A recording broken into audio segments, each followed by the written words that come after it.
13 अक्टूबर 1935 का दिन येवला में अछूत समझे जाने वाले हजारों लोगों के सामने बाबा साहेब भीमराव आम्बेडकर ने घोषणा करते हुए कहा, मैं हिंदू के रूप में पैदा जरूर हुआ हूं, लेकिन हिंदू के रूप में हरगिज नहीं मरूंगा। इस घटना के 21 साल बाद 14 अक्टूबर 1956 में उन्होंने अपने हजारों अनुयायियों के साथ मिलकर बौद्ध धर्म अपना लिया था। उनके इस कदम ने दलित आंदोलन और बौद्ध धर्म दोनों को गति दी। 1950 की जनगणना के अनुसार भारत में बौद्धों की संख्या 1.5 लाख से कुछ कम थी। आम्बेडकर के बाद दलितों के बड़े पैमाने पर धर्मांतरण के परिणाम स्वरूप केवल 10 साल में संख्या बढ़कर 32 लाख से ज्यादा हो गई। हालांकि डॉक्टर इसके बाद ज्यादा दिन तक जीवित नहीं रहे। सिर्फ 2 महीने बाद यानी 6 दिसंबर 1956 के रोज उनकी मृत्यु हो गई। तब से इस दिन को महापरिनिर्वाण दिवस के रूप में मनाया जाता है। इस मौके पर हमने सोचा डॉक्टर आम्बेडकर के जीवन से जुड़ी कुछ ऐसी घटनाओं से आपको रूबरू करवाएं जिन्होंने उनकी जिंदगी और भारत देश पर एक बड़ा असर डाला।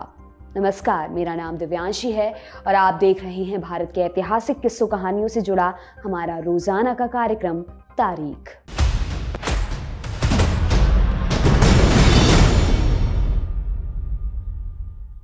सबसे पहले उस किस्से के बारे में सुनिए जिसने 9 साल के आम्बेडकर को जाति के बारे में पहली बार सोचने के लिए मजबूर किया। इस घटना का जिक्र डॉक्टर आम्बेडकर ने अपनी आत्मकथा वेटिंग फॉर वीजा में किया है। साल 1901 की ये बात है। डॉक्टर आम्बेडकर का परिवार तब सतारा में रहता था। उनकी मां की मृत्यु हो चुकी थी और पिता फौज से रिटायर होने के बाद कोरेगांव में खजांची की नौकरी करने लगे थे। एक बार गर्मियों की छुट्टी में उनके पिता ने आम्बेडकर को उनके भाई बहनों समेत कोरेगांव बुलाया। सब लोग रेलवे स्टेशन पर पहुंचे। वहां से ट्रेन मसूर तक गई, जो कोरेगांव का सबसे नजदीकी स्टेशन था। पिता ने लिखा था कि वो स्टेशन पर चपरासी को भेज देंगे, लेकिन आम्बेडकर और उनके भाई बहन स्टेशन पर ही खड़े रह गए। अगले 1 घंटे तक कोई भी नहीं आया। स्टेशन मास्टर ने बच्चों को देखा तो पूछा, सब चले गए, तुम लोग यहाँ पर खड़े क्यों हो? आम्बेडकर ने बताया कि उन्हें कोरेगांव जाना है और वो अपने पिता या उनके चपरासी का इंतजार कर रहे हैं। डॉक्टर आम्बेडकर लिखते हैं, हमने कपड़े लत्ते अच्छे पहने हुए थे और हमारी बातचीत से भी कोई नहीं पकड़ सकता था कि हम अछूतों के बच्चे हैं। इसलिए स्टेशन मास्टर को यकीन हो गया था कि हम ब्राह्मणों के बच्चे हैं। वे हमारी परेशानी से काफी दुखी हुए। कुछ देर बाद स्टेशन मास्टर ने पूछा, तुम कौन हो? आम्बेडकर ने जवाब दिया, हम महार जाति के हैं। ये सुनते ही स्टेशन मास्टर के चेहरे के हाव भाव बदल गया और वो अपने कमरे की ओर लौट गया। आम्बेडकर और उनके भाई बहन परेशान थे। स्टेशन के पास ही कुछ बैलगाड़ी वाले खड़े हुए थे, लेकिन कोई भी अछूत को ले जाकर अपवित्र होने को तैयार नहीं था। आम्बेडकर दोगुने पैसे देने को भी तैयार थे, लेकिन तब भी कोई राजी नहीं हुआ। इसके बाद स्टेशन मास्टर ने एक युक्ति निकाली। उसने आम्बेडकर से पूछा, क्या तुम बैलगाड़ी चला सकते हो? आम्बेडकर ने हाँ में जवाब दिया। स्टेशन मास्टर ने गाड़ी वाले को पेशकश की कि वो दोगुने पैसे लेगा, लेकिन बैलगाड़ी चलाएगा नहीं, बस साथ साथ चलता रहेगा। आम्बेडकर और उनके भाई बहन गाड़ी में बैठ गए। गाड़ी अपने रास्ते चलने लगी और चलते चलते रात हो गई। सबके लिए घर से टिफिन रखा गया था, लेकिन पीने के लिए पानी नहीं था। कुछ देर बाद उन्हें एक चुंगी वाले की झोपड़ी दिखाई दी। आम्बेडकर ने सोचा कि उससे पानी मांगा जाए। आम्बेडकर पानी लेने जा ही रहे थे कि बैलगाड़ी वाले ने चेताया, चुंगी वाला हिंदू है, वो महारों को पानी नहीं देगा। उसने कहा, उसे बताना कि तुम मुसलमान हो, शायद पानी मिल जाए। आम्बेडकर ने चुंगी वाले से पानी मांगा। चुंगी वाले ने सवाल पूछा, कौन हो? आम्बेडकर ने जवाब दिया, मुसलमान हैं। आम्बेडकर अच्छी खासी उर्दू बोल सकते थे, लेकिन इससे भी उनका काम नहीं बना। चुंगी वाले ने उनसे कहा, तुम्हारे लिए पानी नहीं है, दूर पहाड़ी पर है, वहां से ले आओ। अब तक काफी रात हो चुकी थी। पहाड़ी पर जाना अब संभव नहीं था, इसलिए सबने बैलगाड़ी को खोलकर उसमें बिस्तर डाला और सब वहीं पर सो गए। आम्बेडकर लिखते हैं, मेरे दिमाग में चल रहा था कि हमारे पास भोजन काफी है, भूख के मारे हमारे पेट में चूहे दौड़ रहे हैं, लेकिन पानी के बिना हमें भूखे सोना पड़ रहा है और पानी इसलिए नहीं मिल सका क्योंकि हम अछूत हैं। जब ये घटना घटी तब आम्बेडकर 9 साल के थे। वो लिखते हैं कि इस घटना ने उनके दिमाग में गहरा असर डाला। ऐसा नहीं था कि उन्हें पहली बार छुआछूत का सामना करना पड़ रहा था। स्कूल में वो बाकी बच्चों के साथ नहीं बैठ सकते थे, उन्हें एक कोने में अकेले बैठना पड़ता था। वो अपने साथ एक बोरा लेकर आते थे जिसे सफाई करने वाला भी नहीं छूता था। पानी पीने के लिए भी एक चपरासी उन्हें घड़े से पानी निकाल कर देता था। अगर चपरासी ना हो तो उन्हें प्यासा ही रहना पड़ता था। यहाँ तक कि धोबी भी उनके कपड़े नहीं धोते थे। छुआछूत के चलते नाई भी उनके बाल काटने से इनकार कर देते थे। लेकिन इससे पहले आम्बेडकर के मन में कभी ये सवाल नहीं उठा था कि ऐसा हो क्यों रहा है। आम्बेडकर लिखते हैं, अब तक मुझे लगता था कि छुआछूत एक सामान्य चीज है। कुछ लोग होते हैं जिन्हें दूसरे लोग छूना नहीं चाहते। इस अनुभव ने उन्हें जातिवाद और छुआछूत को एक नए नजरिए से देखने के लिए मजबूर कर दिया। उनके मन में पहली बार ये सवाल उठा कि छुआछूत का कारण क्या है। ये गरीबी तो हरगिज नहीं हो सकती। आम्बेडकर के पिता अच्छी खासी नौकरी करते थे। इन्हीं कारणों से आगे चलकर जब संविधान में आरक्षण का प्रावधान किया गया तो इसमें गरीबी को मुद्दा नहीं बनाया गया। आम्बेडकर का कहना था कि दिक्कत गरीबी से कहीं बड़ी है। गरीब फिर भी अमीर बन सकता है, लेकिन एक पिछड़ी जाति का आदमी कितनी ही मेहनत कर ले, कभी अगली जातियों के बराबर नहीं समझा जाएगा। दूसरी घटना वो है जब आम्बेडकर विदेश से पढ़ाई बीच में ही छोड़कर भारत लौटे। उनकी स्कॉलरशिप का इंतजाम बड़ौदा के महाराज ने करवाया था, इसलिए भारत आते ही आम्बेडकर बड़ौदा पहुंचे। आम्बेडकर लिखते हैं कि विदेश में रहने के दौरान उनके मन से अछूत होने का भाव मिट चुका था, लेकिन भारत लौटते ही उन्हें दोबारा उसी छुआछूत का डर सताने लगा। बड़ौदा में रहने के लिए उन्हें कोई जगह नहीं मिली। हिंदू होटलों में उन्हें रहने देने को कोई तैयार नहीं था। उन्होंने अपने एक ईसाई दोस्त से बात की, लेकिन वो भी बात को टाल गया। आखिर में वो एक पारसी सराय में रहने के लिए पहुंचे। सराय वाले ने भी ये कहते हुए कमरा देने से इनकार कर दिया कि वहां सिर्फ पारसी रह सकते हैं। आखिर में किसी तरह वो तैयार हुआ और डॉक्टर आम्बेडकर को सबसे ऊपरी मंजिल पर एक घुप अंधेरे वाला कमरा दे दिया, जिसमें ना लाइट थी ना आसपास कोई बोलने वाला। आम्बेडकर बताते हैं कि इस दौरान वो बहुत ही अकेला महसूस करते थे, फिर भी उन्हें ये उम्मीद थी कि जल्द ही उन्हें एक सरकारी घर मिल जाएगा रहने के लिए। आम्बेडकर कुछ दिन तक उसी सराय में रहे। अंत में एक रोज 10-12 पारसी आए और आम्बेडकर को कमरे से निकाल दिया। इस घटना के बारे में आम्बेडकर ने लिखा है, उस दिन मुझे एहसास हुआ कि जो आदमी हिंदुओं के लिए अछूत है वो पारसियों के लिए भी अछूत है। तीसरी घटना तब की है जब आम्बेडकर की पटवारी के पद पर नौकरी लगी। नौकरी लगते ही आम्बेडकर अपना पदभार संभालने पहुंचे। एक एजेंट ने उनसे पूछा, तुम कौन हो? आम्बेडकर ने जवाब दिया, मैं एक हरिजन हूं।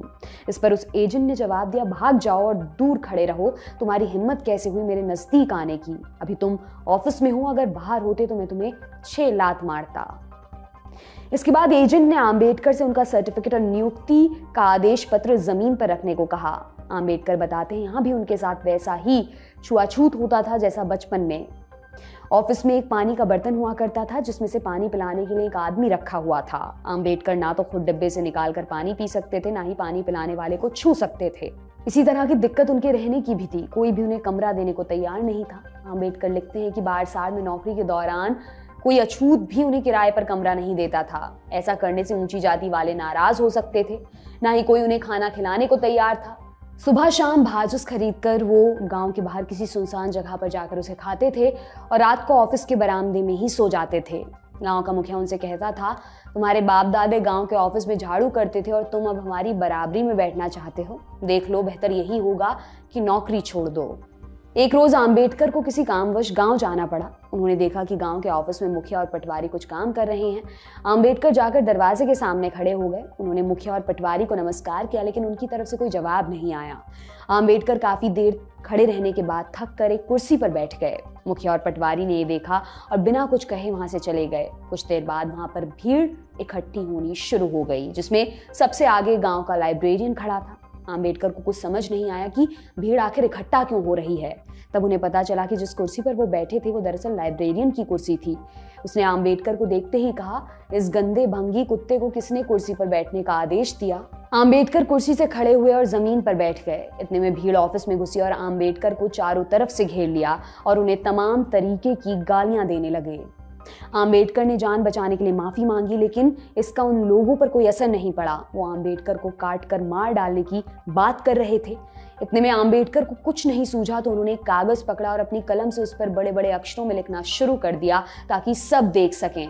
आम्बेडकर ने अपने उच्च अधिकारी को संबोधित करते हुए लिखा, आपको आदरपूर्वक सूचित करता हूं कि मेरी मौत मेरे सामने है। अगर मैं अपने माता पिता की बात सुनता तो ऐसा कभी नहीं होता। आपका बड़ा उपकार होगा यदि आप मेरे माता पिता को मेरी मृत्यु के बारे में सूचित कर दें। लाइब्रेरियन ने जैसे ही आम्बेडकर के लिखे को पढ़ा वो सकपका गया। उसने आम्बेडकर को चिट्ठी फाड़ने को कहा और उन्होंने फाड़ भी दी। इसके बाद लाइब्रेरियन बोला, तुम खुद को पटवारी कहलाना चाहते हो, भंगी हो और कुर्सी पर बैठना चाहते हो। आम्बेडकर लिखते हैं कि उन्होंने लाइब्रेरियन से दया की भीख मांगी और वादा किया कि वो अब से ऐसा कभी नहीं करेंगे। इस घटना से आम्बेडकर इतने डर गए कि उन्होंने नौकरी से 15 दिन की छुट्टी ली और वापस मुंबई आ गए। अब चौथी और शायद आंबेडकर के जीवन की सबसे महत्वपूर्ण घटना सुनिए। ये बात सन 1927 की है। आंबेडकर के पास रोज ढेरों लोगों के पत्र आते थे जिनमें अछूतों पर होने वाले अत्याचारों का जिक्र होता था। एक दिन एक ऐसा ही पत्र उनके पास आया महाड़ से, जिसमें लिखा था कि वहां अछूतों को चापदार तालाब से पानी नहीं लेने दिया जाता।